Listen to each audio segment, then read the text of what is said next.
Primeiro ano. Dessa vez, nossa troca de ideias aqui vai ser sobre literatura, né? Apesar de não ser o professor regular de vocês de literatura, é também uma das minhas paixões e eu estou muito feliz de poder contribuir com esse material, tá? Para tentar amenizar e encurtar essa distância aí, que tá complicada, né? Muita saudade. Vamos tentar então aproveitar esse momento aqui para pensar em coisas boas, para pensar em literatura, não é? Para deixar-se embarcar por esse caminho, por esse mundo aí, dos prazeres do texto, certo?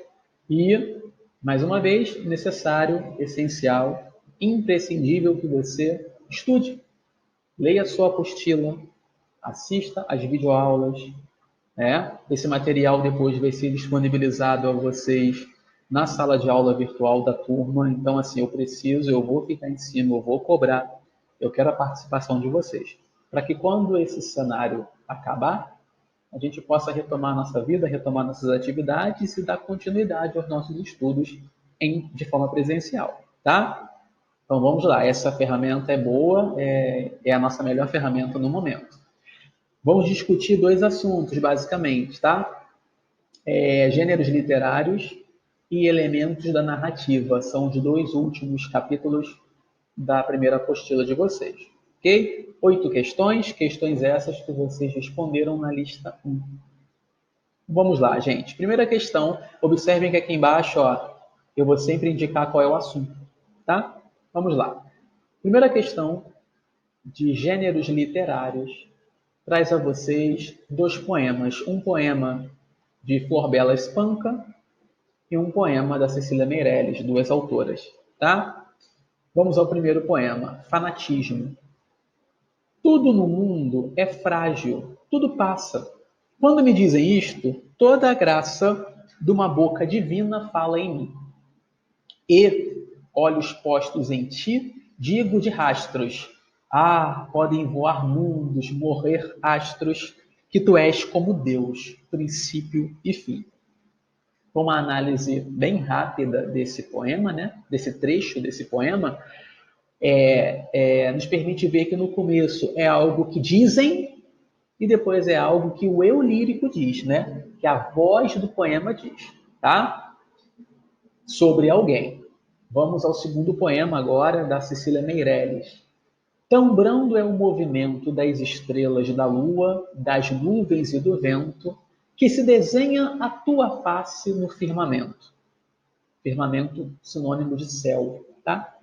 Desenha-se tão pura como nunca a tiveste, nem nenhuma criatura, pois é sombra celeste da terrena aventura.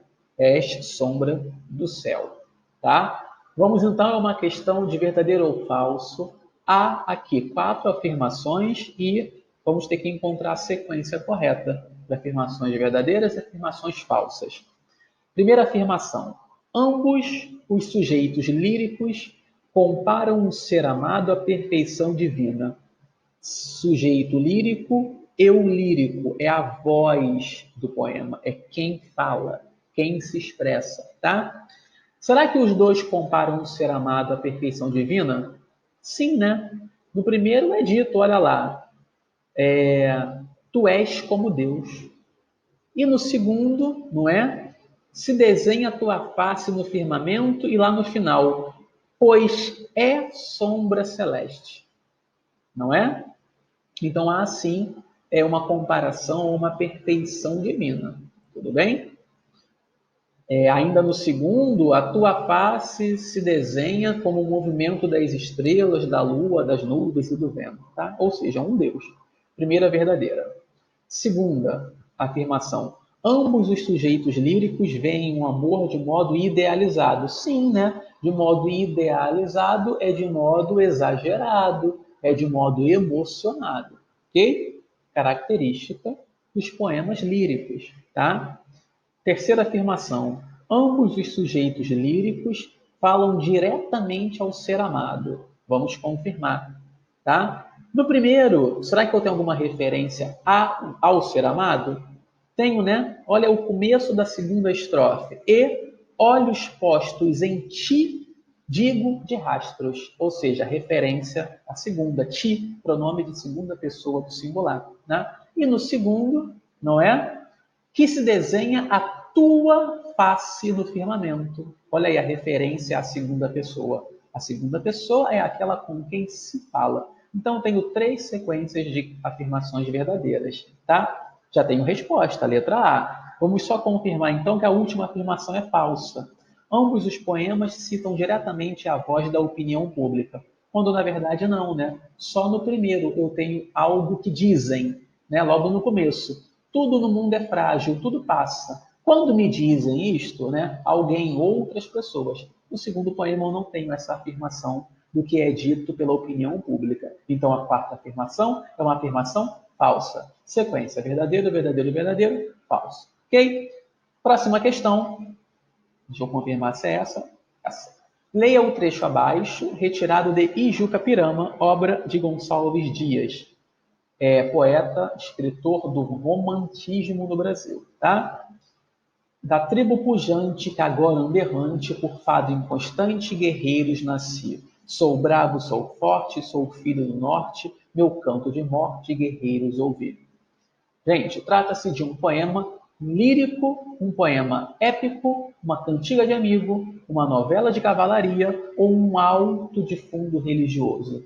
Tá? Ijuca Pirama é um exemplar de poemas épicos da literatura brasileira. Tudo bem? Épico por tratar de um grande feito heróico por um grande guerreiro chamado Ijuca Pirama, né? Na verdade, Juca Pirama, I quer dizer eu. Eu, Juca Pirama. Tudo bem? Então, um poema épico, um poema de proporções épicas do romantismo brasileiro. Ok? Próxima questão, ainda na discussão dos gêneros literários, aqui. Sobre os gêneros literários, afirma-se: 1. O gênero dramático abrange textos que tematizam o sofrimento e a aflição da condição humana. Meus caros, o gênero dramático é o gênero dos textos literários que foram preparados, foram produzidos, foram escritos para serem encenados. Ou seja, são os textos teatrais. Tá? Então, os roteiros, as peças teatrais são textos dramáticos. Eu tenho ali a informação de quem é o personagem, eu tenho a fala do personagem, eu tenho informação do cenário, tudo bem? Então, falsa. 2. Textos pertencentes ao gênero lírico privilegiam a expressão subjetiva de estados interiores. Sim, como nós vimos na primeira questão, né? Em que o eu lírico fazia referência ao ser amado, comparando-o a um Deus. Tudo bem? Marca do gênero lírico, a expressão subjetiva, a expressão do sentimento. Né? Colocar para fora o que eu estou sentindo por forma de poema, em forma de poesia. Então, o 2, certo. 3. O gênero épico compreende textos sobre acontecimentos grandiosos protagonizados por heróis. Sim, como acabamos de ver na questão anterior com Ijuca Pirama. Esses são os textos épicos. Tudo bem? 2 e 3 verdadeiras. Quarta, em literatura, o romance e a novela são formas narrativas pertencentes ao gênero dramático? Não, vimos que o gênero dramático é o gênero literário que compreende os textos que devem ser encenados, os textos teatrais. Logo, 4, falsa, né? Romance e novela, na verdade, são formas narrativas pertencentes ao gênero narrativo. E o gênero narrativo é um filho do gênero épico, tá? Então, certas somente 2 e 3, resposta letra C. Próxima questão, olha aí, exemplo do tal texto dramático, tá vendo? Leia um pedaço, um trecho da peça O Rei da Vela, tá? Do poeta, do escritor modernista Oswald de Andrade. Abelardo 1, aí abre parênteses. Sentado em conversa com o cliente. Aperta um botão, ouve-se um forte barulho de campainha. Fecha parênteses. Vamos ver. Ou seja, eu tenho a fala da personagem, vamos ver, mas eu tenho alguma indicação cênica de como essa fala deve ser representada, né? A gente chama essas informações de rubricas ou didascálias. Tudo bem? Abelardo 2. Então é um diálogo entre Abelardo I e Abelardo II, né? Abelardo II, veste botas e um completo domador de feras. Usa pastinha e enormes bigodes retorcidos. Monóculo, um revólver à cinta. Pronto, seu Abelardo. Abelardo I. Traga o dossiê desse homem. Abelardo II. Pois não? O seu nome? Aí um terceiro personagem, né? Cliente. Embaraçado, chapéu na mão, uma gravata de corda no pescoço magro. Manuel Pitanga de Moraes. Tá? O fragmento organiza-se segundo o modelo do gênero literário, que se define pelo quê? Já sabemos que é o gênero dramático. Vamos ver então as definições. A. Ser produzido para encenação pública. B. Narrar os fatos notáveis da história de um povo. C. Expressar as emoções e estados de alma do autor. D. Ridicularizar os vícios e atitudes reprováveis dos seres humanos. Logo, a alternativa que fala sobre encenação, representação, que é a marca do texto dramático, é a letra A. Ok? Próxima questão. Gêneros literários. Sobre os gêneros literários, afirma-se. Ih, já fizemos essa, né? Já fizemos essa, tá? Tá, é para cá. Eu estava passando para o movimento contrário. Leia o trecho abaixo de Morte e Vida Severina, de João Cabral de Melo Neto. Severino retirante deixa agora que lhe diga. Eu não sei bem a resposta da pergunta que fazia, se não vale mais saltar fora da ponte e da vida. E não há melhor resposta que o espetáculo da vida, vê-la desfiar seu fio que também se chama vida, ver a fábrica que ela mesma teimosamente se fabrica. Bom, vamos lá. É água, hein, gente? Quanto ao gênero literário, é correto afirmar que o fragmento lido é A. Narrativo? Conta em prosa histórias do sertão nordestino? Não, meu texto está em versos, tá? B. Uma peça teatral desprovido de lirismo e com linguagem rústica? Peça teatral, texto dramático. Eu teria que estar vendo aqui algumas informações, né? De quem está falando o quê. Vamos ver. C. Bastante poético e marcado por rimas, sem metrificação. Metrificação diz respeito, gente, à quantidade de sílabas métricas em cada verso, tá? O tamanho de cada verso. Como se eles fossem alinhados por conta da quantidade de sílabas métricas. Tudo bem? E marcado por rimas. Retirante, vamos ver as últimas palavras de cada verso. Retirante, diga resposta, fazia saltar vida. Resposta, vida, fio, vida mesma fabrica. Não posso dizer que é marcado por rimas, né? Letra D. Uma epopeia que traduz o desencanto pela vida dura do sertão. Epopeia, os textos épicos, também não é o nosso caso. Letra E. Um texto dramático que encena conflitos internos do ser humano. Para quem conhece Morte e Vida Severina, do João Cabral de Melo Neto, sabe que ele é um texto dramático, tá? E por que não pode ser a letra B? Porque a letra B fala em ser uma peça teatral, mas diz que é desprovido de lirismo. Não haver lirismo é dizer que não há poesia naquele texto. E há poesia nesse texto, sim. Tá? Logo, a resposta, letra E, texto do gênero literário dramático. Próxima questão tem aí um texto de Drummond, tá? Pequeno, dá para a gente fazer a leitura e o acompanhamento. Quando Bauer, o de pés ligeiros, se apoderou da cobiçada esfera, logo o suspeitoso naranjo lhe partiu ao encalço. Mas já Brandãozinho, semelhante à chama, lhe cortou a avançada. A tarde de olhos radiosos se fez mais clara para contemplar aquele combate, enquanto os agudos gritos e imprecações em redor animavam os contendores. A uma investida de Cárdenas, o de fera catadura, o couro inquieto quase se foi depositar no arco de Castilho, que com torva fácil repeliu. Eis que Djalma, de aladas plantas, rompe entre os adversários atônitos e conduz sua presa até o solerte Julinho, que a transfere ao valoroso Didi, e este, por sua vez, a comunica ao belicoso Pinga. Assim gostaria eu de ouvir a descrição do jogo entre brasileiros e mexicanos, e a de todos os jogos, à maneira de Homero. Mas o estilo atual é outro, e o sentimento dramático se orna de termos técnicos. Ou seja, gente, temos aqui a narração de uma partida de futebol, mas de forma peculiar, né? Como se fosse uma guerra, como se fosse um combate. Questão: ao narrar o jogo entre brasileiros e mexicanos, abre aspas, à maneira de Homero, o autor adota o estilo. Já sabemos que esse estilo dos combates, dos grandes feitos, é o estilo épico, letra A. E Homero foi um poeta grego que escreveu grandes epopeias, como a Odisseia e a Ilíada. Ok? Resposta letra A. Próxima, leia o microconto Adão, de João Gilberto Noll, publicado em Mínimos Múltiplos Comuns. Aqui, para nossa apresentação, eu reproduzo o microconto, tá? Na sua integridade, já que é um microconto, né? É um conto pequeno, ok? Resguardo, palavra vetusta. Verdadeiros camafeus a recebem, figuras fora do alcance de qualquer viva vibração. Ela estava agora fora do alcance até de si mesma. Já era substância de uma outra, alguém que de fato nunca vira em seus embalos, flutuações, transtornos. Deitada no tapete, feito roupa despida, sem sustentar por mais de alguns segundos alguma consciência de si ou do entorno. Já no seu terceiro dia de abandono, batem à porta.